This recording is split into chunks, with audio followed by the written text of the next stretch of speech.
ਜੀ। ਅਗਲੀ ਖਬਰ ਸੈਨ ਐਂਟੋਨੀਓ ਜਿਹੜੇ ਸਮਗਲਰਸ ਜੋ ਲੋਕਾਂ ਨੂੰ ਲੈ ਕੇ ਆਏ ਸੀ, ਜਿਨ੍ਹਾਂ ਦੇ ਵਿੱਚ 50 ਤੋਂ ਵੱਧ ਲੋਕਾਂ ਦੀ ਮੌਤ ਹੋ ਗਈ ਸੀ। ਤੇ ਉਹਨਾਂ ਦੇ ਬਾਰੇ ਜੋ ਹੁਣ ਅਪਡੇਟ ਆ ਰਹੀ ਆ ਵੀ ਕਹਿੰਦੇ ਵੀ ਜਿਹੜੇ ਸਮਗਲਰ ਸੀ ਉਹਨਾਂ ਨੇ ਪਿੱਛੇ ਆਪਣਾ ਜੋ ਟ੍ਰੇਲਰ ਸੀ ਉਹਦੇ ਵਿੱਚ ਚਿਕਨ ਬੋਲੀਅਨ ਫਲੋਰ ਦੇ ਉੱਤੇ ਸਿੱਟਿਆ ਸੀ ਵੀ ਉਹ ਚਿਕਨ ਦਾ ਪਾਊਡਰ ਵਗੈਰਾ ਬਣਾਇਆ ਜਾਂਦਾ ਆ, ਜਿਹਨੂੰ ਸੂਪ ਦੇ ਵਿੱਚ ਬਣਾ ਕੇ ਪੀਂਦੇ ਹੈਗੇ ਆ ਲੋਕ। ਉਹ ਇਸ ਕਰਕੇ ਸੀ ਤਾਂ ਕਿ ਜੋ ਡਿਪਾਰਟਮੈਂਟ ਆਫ ਹੋਮਲੈਂਡ ਸਿਕਿਉਰਿਟੀ ਦੇ ਡੌਗਸ ਵਗੈਰਾ ਆ ਉਹ ਉਸ ਨੂੰ ਰਿਕੋਗਨਾਈਜ਼ ਨਾ ਕਰ ਸਕਣ, ਕਿਉਂਕਿ ਉਹ ਮਾਸ ਦੀ ਸਮੈਲ ਆਉਂਦੀ ਹੈਗੀ ਆ ਤੇ ਉਹ ਚਿਕਨ ਦੀ, ਸੋ ਉਹਨਾਂ ਨੂੰ ਭੁਲੇਖਾ ਪੈ ਜਾਣਾ ਵੀ ਅੰਦਰ ਬੰਦੇ ਆ ਜਾਂ ਚਿਕਨ ਦਾ ਇਹ ਸਮਾਨ ਹੈਗਾ ਆ, ਉਸ ਦਾ ਗ੍ਰਾਈਂਡ ਕੀਤਾ ਹੋਇਆ ਪਾਊਡਰ ਹੈਗਾ ਆ। ਹੁਣ ਕੁਛ ਲੋਕ ਜੋ ਉਹਨਾਂ ਚੋਂ ਸਰਵਾਈਵ ਕਰ ਗਏ, ਉਹਨਾਂ ਦੀਆਂ ਇੰਟਰਵਿਊਜ਼, ਉਹਨਾਂ ਦੀ ਪੁਲਿਸ ਨਾਲ ਜੋ ਗੱਲਬਾਤ ਹੋਈ ਆ ਉਹ ਬਾਹਰ ਆ ਰਹੀ ਆ ਵੀ ਕਿਸ ਤਰ੍ਹਾਂ ਕਿੰਨੀਆਂ ਜਗ੍ਹਾ ਤੋਂ ਉਹਨਾਂ ਨੇ ਲੋਕਾਂ ਨੂੰ ਵਿੱਚ ਚਾੜਿਆ ਧੱਕੇ ਦੇ ਨਾਲ, ਤੇ ਉਹਦੇ ਵਿੱਚ ਸਾਰਿਆਂ ਤੋਂ ਉਹਨਾਂ ਨੇ ਫੋਨ ਲੈ ਲਏ ਵੀ ਕੋਈ ਕਾਲ ਵੀ ਨਹੀਂ ਕਰ ਸਕਦਾ ਸੀ, ਤੇ ਅੰਦਰ ਕੋਈ ਪਾਣੀ ਵਗੈਰਾ ਕੁਛ ਨਹੀਂ ਸੀ, ਗਰਮੀ ਸੀ। ਤੇ ਮੁੜ ਕੇ ਮੈਜੋਰਟੀ 'ਚ 90% ਤੋਂ ਵੱਧ ਲੋਕ ਆਲਰੇਡੀ ਪਾਸ ਆਊਟ ਹੋ ਗਏ ਅੰਦਰ ਹੀ, ਕਿਉਂਕਿ ਗਰਮੀ ਬਹੁਤ ਜ਼ਿਆਦਾ ਸੀ। ਸੋ ਜੋ ਟਰੱਕ ਤੇ ਟ੍ਰੇਲਰ ਸੀ ਉਹਦੇ ਸਾਰਾ ਉਹਨੂੰ ਕਲੋਨ ਕੀਤਾ ਗਿਆ ਸੀ, ਉਹਦੇ ਜਿਹੜੇ ਨੰਬਰ ਪਲੇਟ ਜਾਂ ਜੋ ਵੀ DOT ਨੰਬਰ ਸਾਰਾ ਕੁਝ ਲਿਖਿਆ ਹੁੰਦਾ ਉਹ ਕਿਸੇ ਹੋਰ ਕੰਪਨੀ ਦਾ ਸੀ, ਜਿਨ੍ਹਾਂ ਦਾ ਟਰੱਕ ਉਹ ਟੈਕਸਸ ਦੇ ਵਿੱਚ ਹੀ ਸੀ, ਉਹਨਾਂ ਦੇ ਯਾਰਡ ਦੇ ਵਿੱਚ ਹੀ ਸੀ। ਸੋ ਇਹ ਗਲਤ ਆਇਡੈਂਟੀ ਕਰਕੇ ਤੇ ਉਹਨਾਂ ਨੂੰ ਭੁਲੇਖਾ, ਪੁਲਿਸ ਤੇ ਡਿਪਾਰਟਮੈਂਟ ਆਫ ਹੋਮਲੈਂਡ ਸਿਕਿਉਰਿਟੀ ਨੂੰ ਭੁਲੇਖਾ ਦੇ ਕੇ ਇਹ ਲੈ ਆਏ। ਪਰ ਕਿਉਂਕਿ ਉਹਨਾਂ ਦਾ AC ਯੂਨਿਟ, ਕੂਲਰ ਕੰਮ ਨਹੀਂ ਕਰਦਾ ਸੀ ਤੇ ਇੰਨੇ ਜਾਣਿਆਂ ਦੀ ਜਿਹੜੀ ਆ ਮੌਤ ਹੋ ਗਈ ਹੈਗੀ ਆ। ਦੁਨੀਆ ਦਾ ਹਰ ਇਨਫਲੇਸ਼ਨ ਦੇ ਨਾਲ ਪ੍ਰਭਾਵਿਤ ਹੈਗਾ ਇਸ ਟਾਈਮ ਦੇ ਉੱਤੇ, ਤੇ ਕੋਸ਼ਿਸ਼ ਕਰ ਰਹੇ ਆ ਵੀ ਇਨਫਲੇਸ਼ਨ ਨੂੰ ਕਿਸ ਤਰ੍ਹਾਂ ਕੰਟਰੋਲ ਕੀਤਾ ਜਾਵੇ, ਤੇ ਕੁਝ ਵੀ ਵਰਕਆਊਟ ਨਹੀਂ ਕਰ ਰਿਹਾ। ਕੱਲਾ ਇਹ ਸਾਡਾ ਆਪਣਾ ਮੁਲਕ USA ਨਹੀਂ ਇਨਫਲੇਸ਼ਨ ਦੇ ਨਾਲ ਅਫੈਕਟ ਹੋਇਆ, ਦੁਨੀਆ ਦਾ ਹਰ ਮੁਲਕ ਇਨਕਲੂਡਿੰਗ ਯੂਰਪ ਦੀ ਸਿਚੁਏਸ਼ਨ ਬਹੁਤ ਬੁਰੀ ਹੈਗੀ ਆ। ਯੂਕਰੇਨ ਦੀ ਲੜਾਈ ਕਰਕੇ ਇਹ ਇੱਕ ਮੇਨ ਮੁੱਦਾ ਵੀ ਇਨਫਲੇਸ਼ਨ ਦਾ ਬਣਿਆ ਹੈਗਾ। USA ਵੱਲ ਦੇਖਦੇ ਹੋਏ, ਕਿਉਂਕਿ US ਦੇ ਫੈਡਰਲ ਰਿਜ਼ਰਵ ਬੋਰਡ ਨੇ ਇੰਟਰਸਟ ਰੇਟ ਪਿਛਲੇ ਮਹੀਨੇ 3 ਕੁਆਰਟਰਸ ਇਨਕਰੀਜ਼ ਕੀਤਾ, ਇਸ ਮਹੀਨੇ ਵੀ ਇਨਕਰੀਜ਼ ਕਰਨ ਜਾ ਰਹੇ ਆ। ਸਾਰੇ ਸੋਚਦੇ ਸ਼ਾਇਦ 3 ਕੁਆਰਟਰ ਫੇਰ ਇਨਕਰੀਜ਼ ਕਰਨ, ਤੇ ਉਹਨੂੰ ਦੇਖਦੇ ਹੋਏ ਹੋਰ ਦੁਨੀਆ ਦੇ ਮੁਲਕਾਂ ਦੀਆਂ ਸੈਂਟਰਲ ਬੈਂਕਸ ਨੇ ਵੀ ਆਪਣੇ ਇੰਟਰਸਟ ਰੇਟ ਇਨਕਰੀਜ਼ ਕਰ ਦਿੱਤੇ ਹੈਗੇ ਆ। ਅਮਰੀਕਨ ਲੋਕ ਬਹੁਤ ਬੁਰੀ ਤਰ੍ਹਾਂ ਫੈਡ ਅਪ ਹੈਗੇ ਆ। ਪਹਿਲਾਂ ਕਰੋਨਾ ਵਾਇਰਸ ਨੂੰ ਲੈ ਕੇ ਐਪੀਡੈਮਿਕ ਦੇ ਦੌਰਾਨ ਗਲੋਬਲ ਕ੍ਰਾਈਸਿਸ ਆਇਆ, ਤੇ ਹੁਣ ਇਨਫਲੇਸ਼ਨ ਨੂੰ ਲੈ ਕੇ ਜਿੱਥੇ ਵੀ ਤੁਸੀਂ ਆਪਣਾ ਮਨੀ ਸਪੈਂਡ ਕਰਦੇ ਹੋ, ਚਾਹੇ ਉਹ ਗੈਸ ਦੀਆਂ ਪ੍ਰਾਈਸਿਸ ਨੂੰ ਲੈ ਕੇ, ਫੂਡ ਦੀ ਕਾਸਟ ਨੂੰ ਲੈ ਕੇ, ਹਾਊਸਿੰਗ ਹਰ ਮਹੀਨੇ ਉੱਪਰ ਤੇ ਉੱਪਰ ਜਾ ਰਹੀ ਹੈਗੀ ਆ। ਬਹੁਤ ਸਾਰੇ ਲਾ ਮੇਕਰ ਰੌਲਾ ਵੀ ਪਾ ਰਹੇ ਆ, ਫੈਡਰਲ ਰਿਜ਼ਰਵ ਬੋਰਡ ਇਨਫਲੇਸ਼ਨ ਨੂੰ ਕੰਟਰੋਲ ਨਹੀਂ ਕਰ ਰਿਹਾ, 41 ਸਾਲਾਂ ਬਾਅਦ ਇੰਨਾ ਜ਼ਿਆਦਾ ਜਿਹੜਾ ਇਨਫਲੇਸ਼ਨ ਹੋਇਆ ਹੈਗਾ ਆ। ਤੇ ਜੇ ਆਪਾਂ ਯੂਰਪ ਦੀ ਗੱਲ ਕਰਦੇ ਜਾਈਏ, ਯੂਰਪ ਦਾ ਹਾਲ ਬਹੁਤ ਬੁਰਾ ਆ। ਯੂਰਪੀਅਨ ਯੂਨੀਅਨ ਦੇ ਵਿੱਚ 8.1% ਇਨਫਲੇਸ਼ਨ ਹੈਗੀ ਆ, USA ਦੇ ਵਿੱਚ 8.6% ਸੀ, ਪਰ UK ਦੇ ਵਿੱਚ ਕਹਿੰਦੇ 9.1% ਤੱਕ ਜਾ ਰਹੀ ਹੈਗੀ ਆ ਇਨਫਲੇਸ਼ਨ ਆਉਣ ਵਾਲੇ ਕੁਝ ਦਿਨਾਂ ਦੇ ਵਿੱਚ। ਜਾਪਾਨ ਦੇ ਵਿੱਚ ਵੀ ਇਨਫਲੇਸ਼ਨ ਬਹੁਤ ਜ਼ਿਆਦਾ ਆ। ਯੂਰਪ ਦੇ ਵਿੱਚ ਮੇਨ ਰੀਜ਼ਨ ਇਹ ਆ ਵੀ ਯੂਰਪ ਦੇ ਬਹੁਤ ਸਾਰੇ ਮੁਲਕ ਰਸ਼ੀਆ ਦੀ ਗੈਸ ਐਨਰਜੀ ਦੇ ਉੱਤੇ ਡਿਪੈਂਡੈਂਟ ਸੀਗੇ, ਤੇ ਉਹ ਹੁਣ ਕੱਟ ਕੀਤਾ ਹੈ ਯੂਰਪ ਵਾਲਿਆਂ ਨੇ, ਤੇ ਉਹਦੇ ਕਰਕੇ ਯੂਰਪ ਦਾ ਬੁਰਾ ਹਾਲ ਬਣਿਆ ਹੋਇਆ ਹੈਗਾ।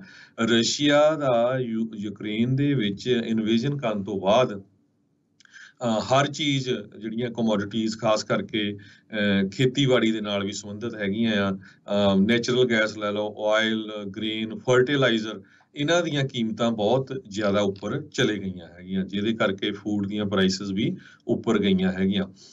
ਜੇ ਆਪਾਂ 에ਅਰ ਫੇਅਰ ਨੂੰ ਲੈ ਕੇ ਦੇਖਿਆ ਜਾਵੇ, ਬਹੁਤ ਹੀ ਜ਼ਿਆਦਾ 에ਅਰ ਫੇਅਰ ਵੱਧ ਗਏ ਹੈਗੇ ਆ, ਤੇ ਲੋਕਾਂ ਨੂੰ ਅਫੋਰਡ ਕਰਨੇ ਬਹੁਤ ਔਖੇ ਹੋਏ ਹੈਗੇ ਆ।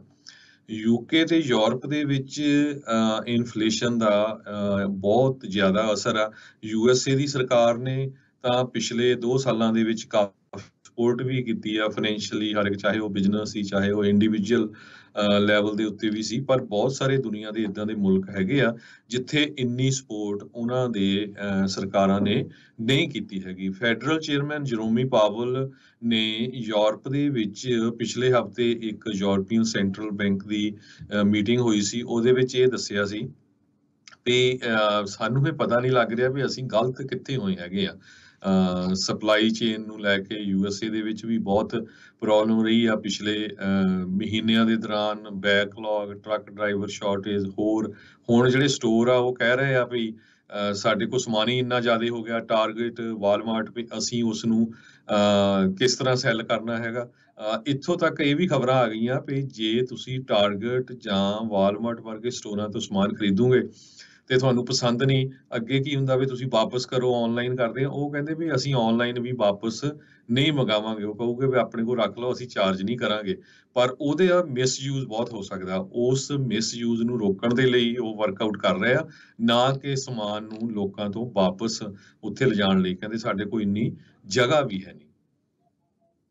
ਰਿਸੈਸ਼ਨ ਦੇ ਡਰ ਖਣੋ ਅੱਜ ਡਾਓ ਜੋਨਸ 600 ਪੁਆਇੰਟ ਥੱਲੇ ਜਿਹੜਾ ਉਹ ਡਿੱਗ ਗਿਆ, ਤੇ ਅੱਜ ਕਹਿੰਦੇ ਵੀ ਪਹਿਲੀ ਵਾਰੀ ਇਹ ਵੀ ਹੋਇਆ ਆ ਵੀ ਰਿਸੈਸ਼ਨ ਦੇ ਖਤਰੇ ਨੂੰ ਦੇਖਦੇ ਹੋਏ ਤੇਲ ਦੀਆਂ ਕੀਮਤਾਂ $100 ਤੋਂ ਥੱਲੇ ਜਿਹੜੀਆਂ ਉਹ ਆ ਚੁੱਕੀਆਂ ਨੇ। ਕੀ ਇਹਨਾਂ ਦਾ ਅਸਰ ਅਸਲ 'ਚ ਆਪਾਂ ਨੂੰ ਆਪਣੇ ਗੈਸ ਸਟੇਸ਼ਨਾਂ ਦੇ ਉੱਤੇ ਦੇਖਣ ਨੂੰ ਮਿਲੂਗਾ? ਇਹ ਅਜੇ ਥੋੜ੍ਹਾ ਇਸ ਦੇ ਵਿੱਚ ਸਮਾਂ ਜਿਹੜਾ ਉਹ ਲੱਗ ਸਕਦਾ ਆ, ਪਰ ਇਹ ਜਿਹੜਾ ਖਤਰਾ ਪੂਰੀ ਦੁਨੀਆ ਦੇ ਵਿੱਚ ਜਿਹੜਾ ਉਹ ਮੰਡਰਾ ਰਿਹਾ ਆ। ਹਰਜੋਤ ਸਿੰਘ ਜੀ, ਦੋਨੋਂ ਹੀ ਤਰਫਾਂ ਦੀਆਂ ਗੱਲਾਂ ਆਪਾਂ ਨੂੰ ਸੁਣਨ ਨੂੰ ਇੱਥੇ ਮਿਲਣਗੀਆਂ। ਜਦੋਂ ਇੰਟਰਸਟ ਰੇਟ ਘੱਟ ਸੀਗੇ ਤਾਂ ਸਾਰੇ ਖੁਸ਼ ਸੀਗੇ ਵੀ ਬਹੁਤ ਵਧੀਆ ਜੀ, ਇੰਟਰਸਟ ਰੇਟ ਘੱਟ ਜਿਹੜੇ ਰੱਖੇ ਆ ਸੈਂਟਰਲ ਬੈਂਕ ਨੇ ਬਾਕੀ ਬੈਂਕਾਂ ਨੂੰ ਦੇਣ ਦੇ ਲਈ, ਵਿਆਜ ਦੀ ਦਰ 0 ਦੇ ਉੱਤੇ ਹੀ ਤਕਰੀਬਨ ਜਿਹੜੀ ਉਹ ਰੱਖੀ। ਉਦੋਂ ਤਾਂ ਇਹ ਵੀ ਕਹਿ ਰਹੇ ਸੀ ਵੀ ਜੇ ਹੋਰ ਘਟਦੀ ਆ ਤੇ ਭਾਈ ਘਟਾ ਲਓ, ਇਹ 'ਚ ਚੱਕਰ ਹੀ ਕੋਈ ਨਹੀਂ। ਹੁਣ ਉਹੀ ਲੋਕ ਜਿਹੜੇ ਕਹਿ ਰਹੇ ਆ ਵੀ ਫੈਡ ਨੇ ਜਲਦੀ ਜਿਹੜਾ ਕੰਮ ਕਿਉਂ ਨਹੀਂ ਕੀਤਾ ਤੇ ਇਹਨਾਂ ਨੂੰ ਇੰਟਰਸਟ ਰੇਟ ਪਹਿਲੋਂ ਜਿਹੜਾ ਉਹ ਵਧਾਉਣਾ ਚਾਹੀਦਾ ਸੀ। ਸੋ ਅਕਮੂਲੇਸ਼ਨ ਆਫ ਬਹੁਤ ਸਾਰੀਆਂ ਇਵੈਂਟਸ ਜਿਹੜੀਆਂ ਹੋਈਆਂ, ਪੈਂਡੈਮਿਕ, ਟ੍ਰਿਲੀਅਨਸ ਆਫ ਡਾਲਰ ਦੀ ਜਿਹੜੀ ਬੌਂਡ ਬਾਇੰਗ ਫੈਡ ਨੇ ਕੀਤੀ ਜਦੋਂ ਸਟਾਕ ਮਾਰਕੀਟ ਕ੍ਰੈਸ਼ ਹੋਣ ਤੋਂ ਜਿਹੜੀ ਉਹ ਬਚਾਈ ਗਈ, ਜਦ ਕਿ ਉਹ ਲੋਕਾਂ ਨੂੰ ਨਹੀਂ ਦੁਖਦੀ ਉਹ ਆ ਲੋਕਾਂ ਨੂੰ ਵੀ ਜਿਹੜੇ ਲੋਕਾਂ ਨੂੰ ਚੈੱਕ ਗਏ ਆ, ਖਾਸ ਕਰਕੇ ਵਿਸ਼ੇਸ਼ ਵਰਗ ਨੂੰ। ਉਹ ਚੀਜ਼ਾਂ ਜਿਹੜੀਆਂ ਹੋਈਆਂ, ਉਸ ਦੇ ਨਾਲ ਮਹਿੰਗਾਈ ਦੀ ਦਰ, ਇਨਫਲੇਸ਼ਨ ਜਿਹੜੀ ਆ ਉਹ ਲਗਾਤਾਰ ਵੱਧਦੀ ਗਈ। ਕੰਟਰੋਲ ਕਰਨ ਦੇ ਵਿੱਚ ਫੈਡ ਨੇ ਹੁਣ ਇੰਟਰਸਟ ਰੇਟ ਲਗਾਤਾਰ ਇਕੱਠੇ ਵਧਾਉਣੇ ਸ਼ੁਰੂ ਕਰਤੇ ਆ, ਤੇ ਉਹ ਐਡੀ ਜਲਦੀ ਉਹ ਬੈਲੈਂਸ ਆਊਟ ਨਹੀਂ ਹੋ ਰਿਹਾ। ਲੱਗਦਾ ਨਹੀਂ ਆ ਵੀ ਅਜੇ ਹਾਲ ਦੀ ਘੜੀ ਨੇੜਲੇ ਭਵਿੱਖ ਦੇ ਵਿੱਚ ਕੁਛ ਅਜਿਹਾ ਦੇਖਣ ਨੂੰ ਆਪਾਂ ਨੂੰ ਮਿਲੂਗਾ। ਸੋ ਆਪਾਂ ਪਹਿਲਾਂ ਵੀ ਇਹ ਗੱਲਾਂ ਕਰਦੇ ਰਹੇ ਵੀ ਦੋ ਧਾਰੀ ਤਲਵਾਰ ਆ, ਜਾਂ ਇਨਫਲੇਸ਼ਨ ਆ ਜਾਂ ਰਿਸੈਸ਼ਨ ਆ। ਦੋਨੋਂ ਹੀ ਸ਼ਬਦ ਇੱਦਾਂ ਦੇ ਭਿਆਨਕ ਆ ਵੀ ਅਰਥਚਾਰੇ ਦੇ ਉੱਤੇ ਭੈੜਾ ਅਸਰ ਜਿਹੜਾ ਉਹ ਪਾਉਂਦੇ ਆ। ਇਨਫਲੇਸ਼ਨ ਆ, ਮਹਿੰਗਾਈ ਆ, ਤਾਂ ਲੋਕਾਂ ਦੇ ਉੱਤੇ ਇਸ ਦਾ ਮਾੜਾ ਅਸਰ ਆ, ਤੇ ਜੇ ਰਿਸੈਸ਼ਨ ਆ, ਮੰਦੀ ਆ, ਤੇ ਲੋਕਾਂ ਦੇ ਉੱਤੇ ਨੌਕਰੀਆਂ ਜਾਣ ਦਾ ਜਿਹੜਾ ਖਤਰਾ ਆ, ਉਹ ਚੀਜ਼ਾਂ ਨਾਲ ਦੇ ਨਾਲ ਮੰਡਰਾਉਂਦੀਆਂ। ਸੋ ਇਹ ਆ ਵੀ ਗਲ ਪਿਆ ਢੋਲ ਹੁਣ ਵਜਾਉਣਾ ਪੈਣ ਡਿਆ ਆ। ਇਹ ਹੁਣ ਸਮਝ ਨਹੀਂ ਆਉਂਦੀ ਵੀ ਕਰੀਏ ਕੀ, ਕਿਹੜਾ ਡਗਾ ਜਿਹੜਾ ਉਸ ਦੇ ਉੱਤੇ ਮਾਰਨਾ ਆ, ਕਿਉਂਕਿ ਜੋ ਵੀ ਕਰ ਰਹੇ ਆ ਪੂਰੀ ਦੁਨੀਆ ਭਰ ਦੇ ਵਿੱਚ, ਜਿੱਦਾਂ ਪਹਿਲਾਂ ਵੀ ਹਰਜੋਤ ਜੀ ਨੇ ਕਿਹਾ ਵੀ ਇਹ ਲਿਮਿਟਡ ਨਹੀਂ ਆ, ਇਹ ਸਿਰਫ ਇੱਕ ਮੁਲਕ ਦੇ ਉੱਤੇ ਇਹਦਾ ਅਸਰ ਨਹੀਂ ਆ, ਪੂਰੀ ਦੁਨੀਆ ਭਰ ਦੇ ਵਿੱਚ ਇਸ ਦਾ ਅਸਰ ਜਿਹੜਾ ਆ ਉਹ ਦੇਖਣ ਨੂੰ ਮਿਲਿਆ ਪਿਆ ਆ। ਸੋ ਸਥਿਤੀ ਕੋਈ ਬਾੜੀ ਚੰਗੀ ਨਹੀਂ ਆ, ਤੇ ਇਸੇ ਡਰ ਤੋਂ ਅੱਜ ਇੱਕ ਵਾਰੀ ਫਿਰ ਮਾਰਕੀਟ ਜਿਹੜੀ ਲੌਂਗ ਵੀਕਐਂਡ ਤੋਂ ਬਾਅਦ 'ਚ ਖੁੱਲ੍ਹੀ ਆ, ਉਹ ਇੱਕ ਟਾਈਮ ਦੇ ਉੱਤੇ 700 ਪੁਆਇੰਟ ਵੀ ਜਿਹੜੀ ਉਹ ਡਿੱਗ ਗਈ ਸੀ, ਤੇ ਤੇਲ ਦੀਆਂ ਕੀਮਤਾਂ ਦੇ ਵਿੱਚ ਤਕਰੀਬਨ $8-9 ਦੀ ਜਿਹੜੀ ਗਿਰਾਵਟ ਆ ਉਹ ਕੱਚੇ ਤੇਲ ਦੀ ਕੀਮਤ ਦੇ ਵਿੱਚ ਦੇਖਣ ਨੂੰ ਮਿਲੀ ਹੈਗੀ ਆ। ਬਹੁਤ ਸਾਰੇ ਸਾਡੇ ਸਰੋਤੇ ਹਮੇਸ਼ਾ ਸਾਨੂੰ ਜਦੋਂ ਮਿਲਦੇ ਕੁਐਸਚਨ ਵੀ ਕਰਦੇ ਰਹਿੰਦੇ ਆ ਵੀ ਤੁਸੀਂ ਇਦਾਂ ਖਬਰ ਦਿੰਦੇ ਆ, ਤੇ ਸਾਨੂੰ ਵੀ ਕਈ ਵਾਰੀ ਨਹੀਂ ਪਤਾ ਲੱਗਦਾ। ਅੱਜ ਮੈਂ ਤੁਹਾਨੂੰ ਦੱਸਾਂ ਵੀ ਦੋ ਵੱਖ-ਵੱਖ ਟੌਪ ਨੌਚ ਇਕੋਨੋਮਿਸਟ ਆ, ਉਹਨਾਂ ਦੀਆਂ ਵੱਖ-ਵੱਖ ਸਟੇਟਮੈਂਟ ਇੰਨਾ ਜ਼ਿਆਦਾ ਉਹ ਵੀ ਭੰਬਲ ਭੂਸੇ 'ਚ ਪਏ ਆ ਵੀ ਤੁਸੀਂ ਯਕੀਨ ਨਹੀਂ ਕਰ ਸਕਦੇ। ਇੱਕ ਇਕੋਨੋਮਿਸਟ ਕਹਿੰਦਾ ਵੀ ਤੇਲ ਜੋ ਬੈਰਲ ਆ ਉਹਦੀ ਪ੍ਰਾਈਸ $65 ਤੱਕ ਆ ਜਾਣੀ ਆ ਕੁਛ ਮਹੀਨਿਆਂ ਦੇ ਵਿੱਚ, ਕਿਉਂਕਿ ਰਿਸੈਸ਼ਨ ਆ ਰਿਹਾ, ਲੋਕ ਘੱਟ ਜੂਗੇ ਤੇ ਪ੍ਰਾਈਸ ਥੱਲੇ ਆ ਜਾਣੀ ਆ। ਉਧਰ ਪ੍ਰੈਜ਼ੀਡੈਂਟ ਜੋ ਬਾਈਡਨ ਹੋਣਾ ਨੇ ਜਦੋਂ ਸਟੇਟਮੈਂਟ ਦਿੱਤੀ ਸੀ 2 ਦਿਨ ਪਹਿਲਾਂ ਵੀ ਗੈਸ ਸਟੇਸ਼ਨਾਂ ਵਾਲਿਆਂ ਨੂੰ ਪ੍ਰਾਈਸ ਘਟਾਣੀ ਚਾਹੀਦੀ, ਪ੍ਰੋਫਿਟ ਮਾਰਜਨ ਵੱਲ ਦੇਖਣਾ ਚਾਹੀਦਾ, ਤੇ ਬਹੁਤ ਸਾਰੇ ਵੱਡੀਆਂ ਕੰਪਨੀਆਂ, ਈਵਨ ਜੈਫ ਬੀਜ਼ੋਸ ਵਰਗੇ ਜੋ ਐਮਾਜ਼ਨ ਦੇ CEO, ਉਹਦੇ ਪਿੱਛੇ ਪੈ ਗਿਆ ਵੀ ਤੁਸੀਂ ਇੱਦਾਂ ਕਿੱਦਾਂ ਕੈਪੀਟਲਿਸਟ ਕੰਟਰੀ ਦੇ ਵਿੱਚ ਆਰਡਰ ਕਰ ਸਕਦੇ ਆ ਜਾਂ ਕਹਿ ਸਕਦੇ ਹੈਗੇ ਆ। ਅੱਜ ਇੱਕ ਹੋਰ ਇਕੋਨੋਮਿਸਟ ਨੂੰ ਮੈਂ ਪੜ੍ਹ ਰਿਹਾ ਸੀ, ਉਹ ਕਹਿੰਦਾ ਵੀ ਬੈਰਲ ਦੀ ਪ੍ਰਾਈਸ $350 ਵੀ ਜਾ ਸਕਦੀ ਲੈ ਹੈ। ਸੋ ਦੇਖੋ ਕਿੰਨਾ ਜ਼ਿਆਦਾ ਡਿਫਰੈਂਸ ਕਿੱਥੇ 65 ਤੇ ਕਿੱਥੇ 350 ਹੈ ਜੋ ਸਿੰਘ ਜੀ। ਸੋ ਇਹ ਪਤਾ ਨਹੀਂ ਚੱਲ ਰਿਹਾ ਵੀ ਹੋਊ ਕੀ, ਰਾਈਟ। ਤੇ ਅੱਜ ਬੈਂਕ ਆਫ ਇੰਗਲੈਂਡ ਨੇ ਵਾਰਨਿੰਗ ਦਿੱਤੀ ਆ ਸਾਰੇ ਦੁਨੀਆ ਦੀਆਂ ਬੈਂਕਾਂ ਨੂੰ ਵੀ ਆਉਣ ਵਾਲਾ ਸਮਾਂ ਬੜਾ ਹਨੇਰੇ ਵਾਲਾ, ਕਹਿੰਦੇ ਡਾਰਕੰਡ ਹੈਗਾ ਆ। ਸੋ ਇਹ ਸਾਨੂੰ ਬੜੇ ਧਿਆਨ ਨਾਲ ਦੇਖਣਾ ਚਾਹੀਦਾ ਆ। ਸਟਾਕ ਮਾਰਕੀਟ ਤੁਸੀਂ ਦੱਸੇ ਦਿੱਤੀ ਆ, ਟੈਸਲਾ ਦੇ ਸ਼ੇਅਰ ਆਲਰੇਡੀ 1% ਡਾਊਨ ਚੱਲ ਗਿਆ। ਤੇ ਉਹਨਾਂ ਨੇ ਦੇਖੋ ਵੀ ਆਪਾਂ ਦੇਖਦੇ ਬਹੁਤ ਸਾਰੇ ਲੋਕ ਟੈਸਲਾ ਦੀਆਂ ਕਾਰਾਂ ਵੀ ਲੈਂਦੇ, ਪਰ ਟੈਸਲਾ ਨੇ ਸੈਕੰਡ ਕੁਆਟਰ 'ਚ 2,54,695 ਕਾਰਾਂ ਡਿਲੀਵਰ ਕੀਤੀਆਂ, ਜਿਹੜੀਆਂ ਕਿ 17.9% ਡਾਊਨ ਆ ਪਹਿਲੇ ਕੁਆਟਰ ਨਾਲੋਂ। ਹਾਲਾਂਕਿ ਲੋਕ ਬਹੁਤ ਭੱਜ ਰਹੇ ਆ ਵੀ ਆਪਾਂ ਜਿਹੜੀਆਂ ਹਾਈਬ੍ਰਿਡ ਜਾਂ ਇਲੈਕਟ੍ਰਿਕ ਕਾਰਾਂ ਲਈਏ, ਕਿਉਂਕਿ ਗੈਸ ਦੀਆਂ ਪ੍ਰਾਈਸਿਸ ਬਹੁਤ ਜ਼ਿਆਦਾ ਆ। ਪਰ ਦੇਖ ਲਓ ਵੀ 18% ਤਾਂ ਘੱਟ ਟੈਸਲਾ ਦੀਆਂ ਕਾਰਾਂ ਵਿਕੀਆਂ ਸੈਕੰਡ ਕੁਆਟਰ ਦੇ ਵਿੱਚ। ਐਕਸਨ ਮੋਬਲ ਦਾ ਸ਼ੇਅਰ ਅਪ ਗਏ ਆ, ਆਕਸੀਡੈਂਟਲ ਪੈਟਰੋਲੀਅਮ ਦੇ। ਸੋ ਕਿਸੇ ਦਾ ਸ਼ੇਅਰ ਅਪ ਜਾ ਰਿਹਾ, ਕਿਸੇ ਦਾ ਬਹੁਤ ਡਾਊਨ ਜਾ ਰਿਹਾ, ਪਰ ਓਵਰਆਲ ਸਟਾਕ ਮਾਰਕੀਟ ਕਾਫੀ ਸ਼ੇਕੀ ਹੈਗੀ ਆ। ਆਪਾਂ ਪਿਛਲੇ ਮਹੀਨਿਆਂ 'ਚ ਬਹੁਤ ਸਾਰੇ ਲੋਕ ਸੀ ਵੀ ਖਾਸ ਕਰਕੇ ਕ੍ਰਿਪਟੋ ਕਰੰਸੀ ਜਦੋਂ ਤੁਸੀਂ ਲੈਣੇ ਆ ਨਾ, ਇੱਕ ਦੂਜੇ ਵੱਲ ਦੇਖ ਕੇ ਨਾ ਲਾਓ, ਧਿਆਨ ਰੱਖੋ, ਉਹਦੇ ਵਿੱਚ ਬਹੁਤ ਜ਼ਿਆਦਾ ਲੋਕ ਰਗੜ ਹੋਏ ਹੈਗੇ ਆ। ਜੀ ਬਿਲਕੁਲ ਹਰਜੋਤ ਸਿੰਘ ਜੀ, ਇਕੋਨਮੀ ਅਰਥਚਾਰਿਆਂ ਦੇ ਉੱਤੇ ਇੰਨਾ ਅਸਰ ਪਾਇਆ ਆ ਵੀ ਟੌਪ 5 ਦੀਆਂ ਇਕੋਨਮੀਆਂ ਚੇਂਜ ਹੋ ਗਈਆਂ ਆ। ਕੋਵਿਡ ਦੀ ਮੰਦੀ ਦੇ ਵਿੱਚੋਂ ਦੇਖਦੇ ਹੋਏ UK ਜਿਹੜਾ ਆ ਉਹ ਟੌਪ 5 ਇਕੋਨਮੀਜ਼ ਚੋਂ ਬਾਹਰ ਹੋ ਗਿਆ। ਉਹਦੀ ਥਾਂ ਤੇ ਇੰਡੀਆ ਨੇ ਇਨਫੈਕਟ ਜਿਹੜੀ ਉਹ ਲੈ ਲਈ ਆ। ਹਾਲ ਦੀ ਘੜੀ ਅਮਰੀਕਾ ਸਭ ਤੋਂ ਵੱਡੀ ਇਕੋਨਮੀ ਆ, $25.3 ਟ੍ਰਿਲੀਅਨ ਦੇ ਨਾਲ। ਦੂਜੇ ਨੰਬਰ ਤੇ ਚੀਨ ਚੱਲਦਾ ਆ 19.9 ਦੇ ਉੱਤੇ।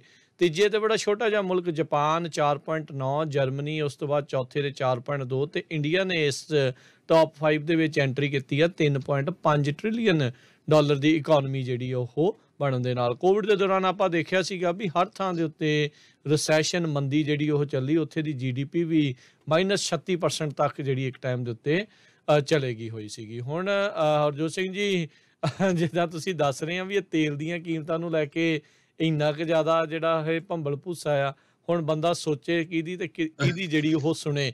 ਇੱਕ ਚੀਜ਼ ਜਿਹੜੀ ਆ ਅਮਰੀਕਾ ਦੇ ਵਿੱਚ ਉਹ ਜ਼ਰੂਰ ਹੋਈ ਆ, ਪਿਛਲੇ 3 ਹਫ਼ਤਿਆਂ 'ਚ ਲਗਾਤਾਰ 21 ਦਿਨਾਂ ਦੇ ਵਿੱਚ ਗੈਸ ਦੀਆਂ ਪ੍ਰਾਈਸਾਂ ਨੈਸ਼ਨਲ ਐਵਰੇਜ ਜਿਹੜੀ ਉਹ ਥੱਲੇ ਨੂੰ ਗਈ ਆ। ਸੋ ਕਹਿੰਦੇ ਵੀ ਲੌਂਗੈਸਟ ਸਟ੍ਰੀਕ ਜਿਹੜੀ ਉਹ ਦੇਖੀ ਗਈ ਆ ਕੋਵਿਡ ਤੋਂ ਬਾਅਦ ਦੇ ਵਿੱਚ ਵੀ ਗੈਸ ਪ੍ਰਾਈਸਿਸ ਜਿਹੜੀਆਂ ਕਹਿੰਦੇ ਆ ਡਰੋਪ ਹੋਈਆਂ। ਇਹ ਲੋਕਾਂ ਨੂੰ ਥੋੜ੍ਹੀ ਜਿਹੀ ਚੈਨ ਦੇਣ ਵਾਲੀ ਖਬਰ ਹੋ ਸਕਦੀ ਆ, ਚਾਹੇ ਇਸ ਦੇ ਵਿੱਚ 5-7 ਸੈਂਟ ਹੀ ਕਿਉਂ ਨਾ ਥੱਲੇ ਗਿਰਾਵਟ ਜਿਹੜੀ ਉਹ ਆਈ ਹੋਵੇ, ਵੱਧ ਨਹੀਂ ਰਿਹਾ।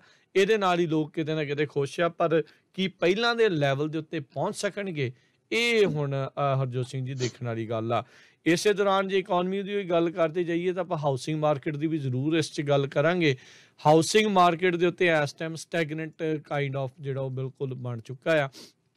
ਬਹੁਤ ਘੱਟ ਜਿਹੜੇ ਘਰ ਦੀ ਜਿਹੜੀ ਵਿਕਰੀਆਂ ਆ ਉਹ ਪਹਿਲਾਂ ਦੇ ਬਾਬਤ ਜੇ ਆਪਾਂ ਤੁਲਨਾ ਕਰੀਏ ਤਾਂ ਉਹ ਘਟੀਆਂ ਨੇ।